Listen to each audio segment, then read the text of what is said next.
Southern and Central Africa hold some of the most important pieces of history, not only to Africa, but to the whole world, being home to the Lebombo and Ishango bones, which are the world's oldest mathematical instruments, among other great discoveries. However, our video today is centered on just 2000 years ago, so let's take a look.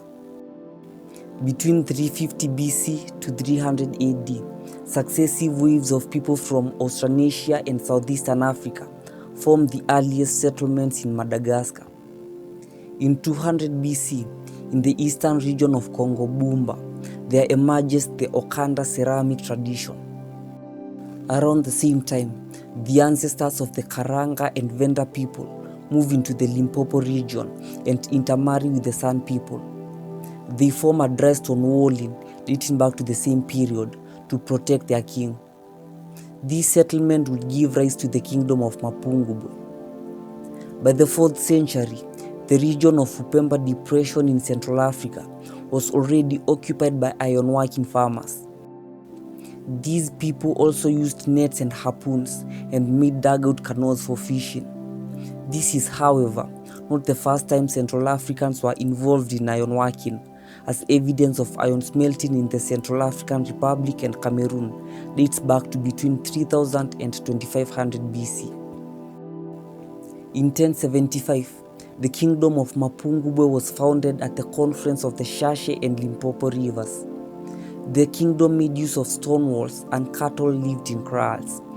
Gold objects were also uncovered in elite burials on the royal Mapungubwe hill. In 1220, the medieval kingdom of Zimbabwe of the Shona people is established with its capital being Great Zimbabwe.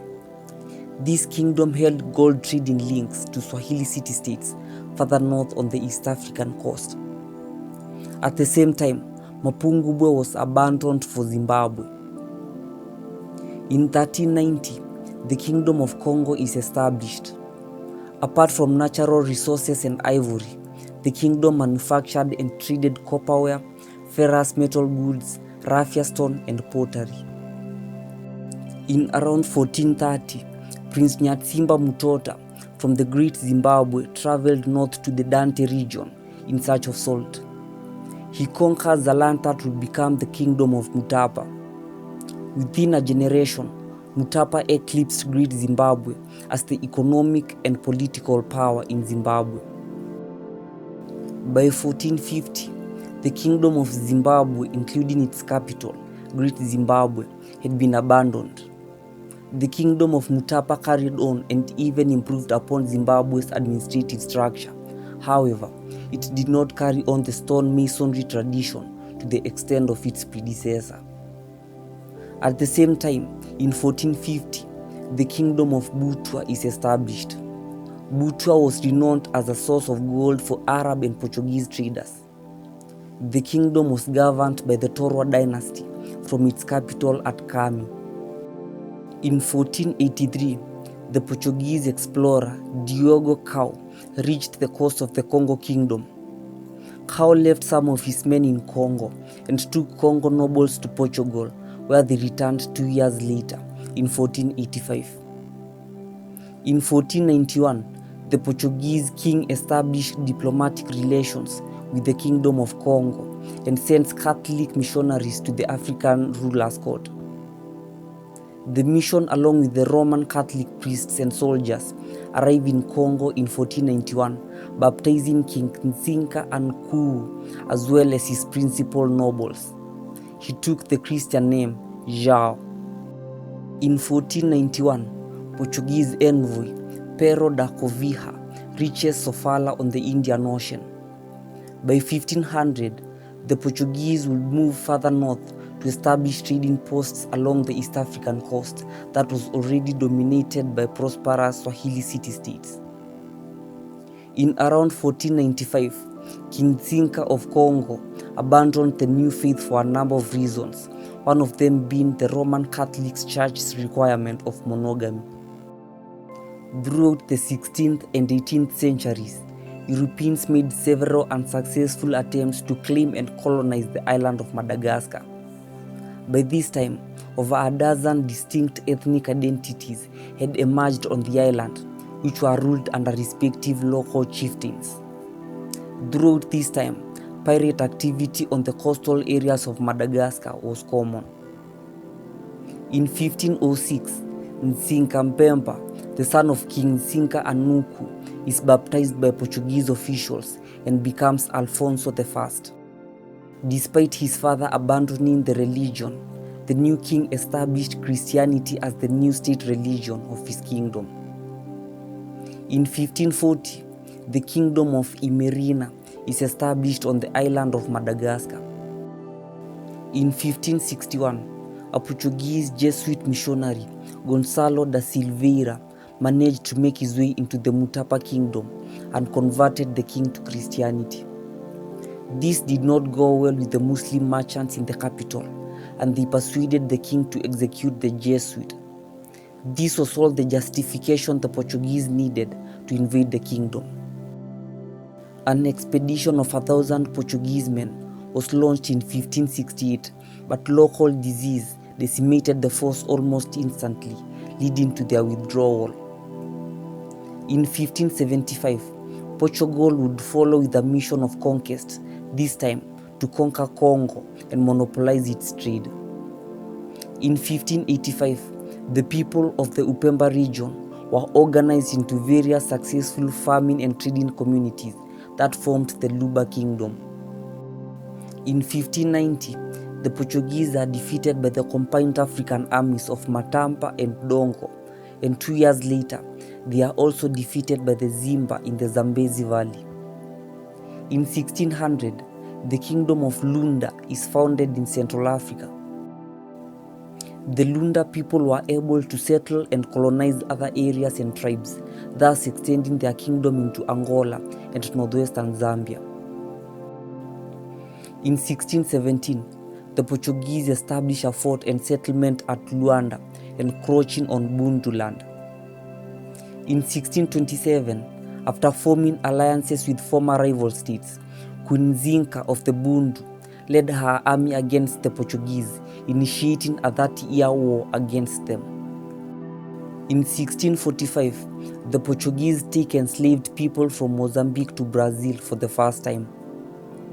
In 1647, Queen Zinka exploited European rivalry by forging an alliance with the Dutch to defeat the Portuguese army. In the late 1600s, a low-ranking prince from the Mutapa kingdom broke away from the empire, invading the neighboring kingdom of Butwa. He was later known as King Changamire, and he brought the whole of old-day Zimbabwe under his control, forming a polity that came to be known as the Rozvi Empire from several Shona states. They established their capital at Danamombe. By this time too, Rozvi Empire and the Portuguese, on the other hand, were all actively challenging Mutapa for its power. However, it appears neither the Rozvi nor the Portuguese could maintain control of the Mutapa state for very long, and it moved back and forth between the two throughout the 17th century. In 1660, the Dutch defeat the Khoisan people and claimed the right of conquest as Boers, thus expanding their control beyond the Cape Peninsula. In 1662, the Portuguese defeat the Kingdom of Congo at the Battle of Ambuila. In 1683, the Rozvi Empire conquered the Kingdom of Butwa and extended its territory.